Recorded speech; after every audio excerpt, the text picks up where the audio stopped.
Okay, so we're back at the junction and we're about to go check out the east drift. So we just made our way through that water and the tunnel dries out pretty quickly, as you can see, and now we're officially along the east drift. To the right here is a stope. It's a pretty impressive stope. You can see right there is the side of a chute coming down parallel with the stope. My lights just barely reach the ceiling in here because it's so immense. And down there is the drift.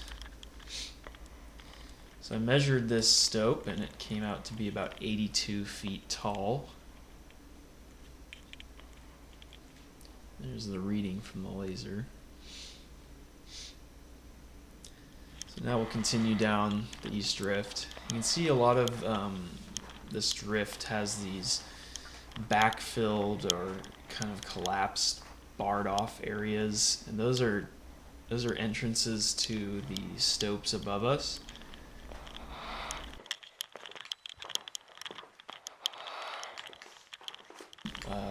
Many of those blockaded areas were former chutes that they had just blocked off because they no longer needed to use them. Here's a borehole going down. I'm going to drop a rock down the borehole.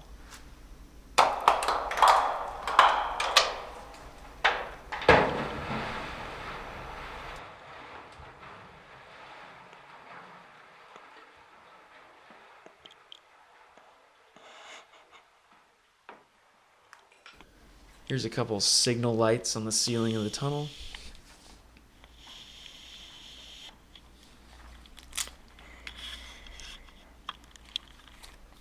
And that's looking ahead. Here's some electrical panels.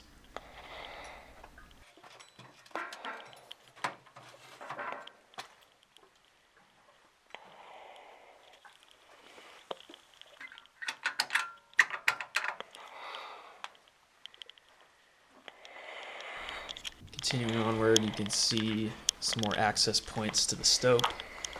This is a great example of shrinkage stoping, where they drove upwards along the vein and then blasted the vein laterally and allowed the blasted ore to fall into these access points here and down into the haulage tunnel. But now, since they don't need those chutes open, they block them off with wood, so no ore or loose rock comes down and blocks the haulage tunnel. You'll see several more of these access points along this tunnel, like right up here. You can see that one's blocked off as well. This is the only chute that we see along this drift tunnel. You can see it's made of wood and it's got some pretty interesting mineral growth on it.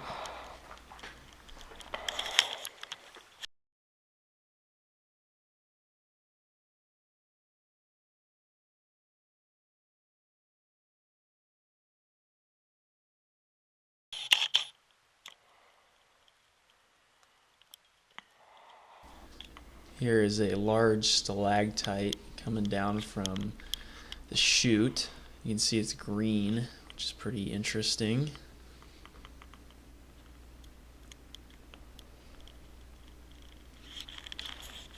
Continuing onward, this part of the mine is really confusing, and I'm not even going to attempt to try to describe where we are and where we're going.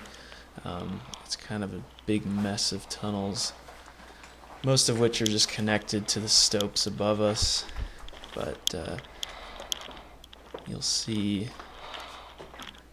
a lot more raises like this one accessing the stopes.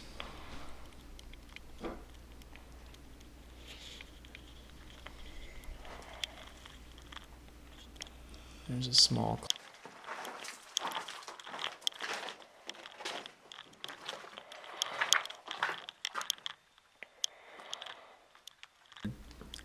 collapse chute right here.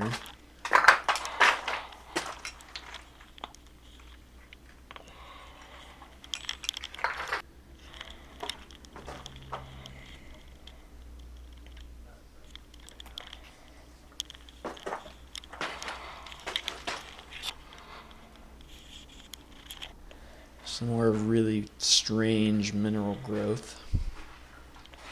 I've never seen anything like this in a mine.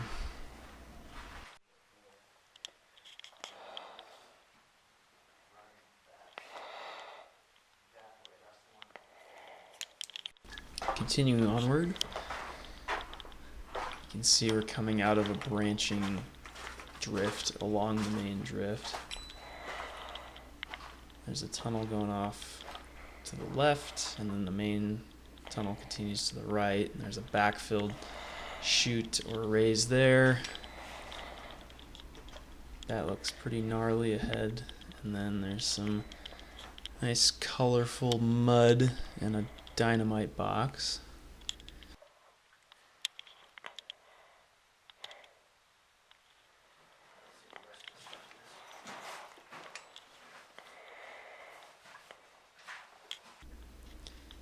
This is looking up another access point into the stopes.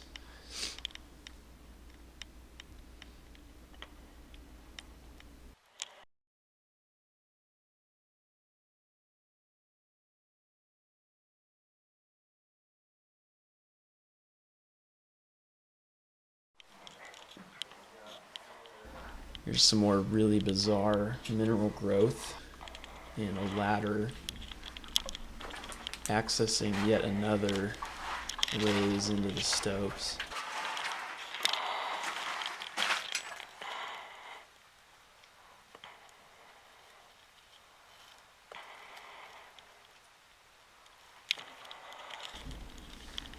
Some more mineral growth beyond this ladder.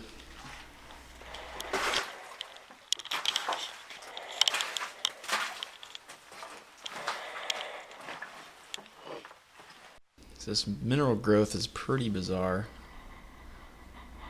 and there's a ton of it in this mine.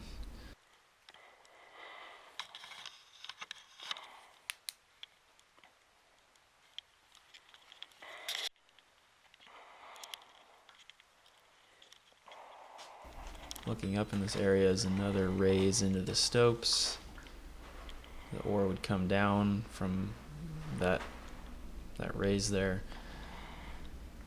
And that's back looking toward the ladder we just passed. There's another borehole going down. There's several levels below us.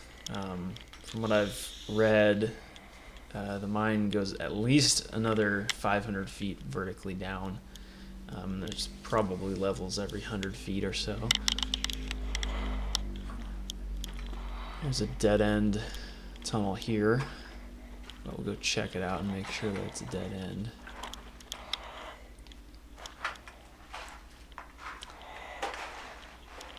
And unsurprisingly, this actually connects with the stope.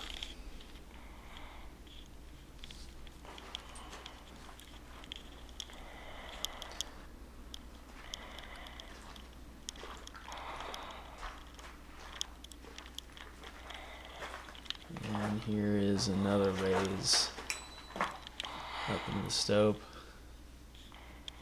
You can get the idea now.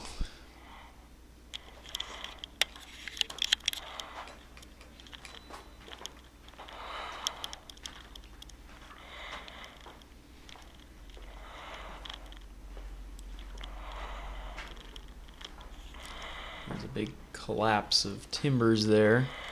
I believe those were ore chutes, but they obviously came down.